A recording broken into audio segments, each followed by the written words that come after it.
పునీత్రామ్ చూడు, ఏబిసిడీలు ఎవరు నేర్పి తప్పు. స్లేట్ తన్నకూడదు అలాగా, జేజు కొట్టుద్ది. కాల్ది. నీకు ఏబిసిడీలు ఎవరు నేర్పించారు చెప్పు.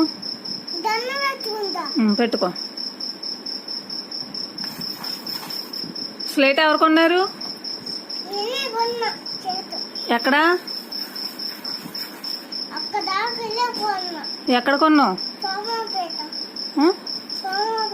సోమవారపేటలోనా? డిమార్ట్కి వెళ్ళావా? ఏం కొన్నావు? ఇంకా ఏనుగా తెచ్చుకున్నావా? ఎంత అయింది?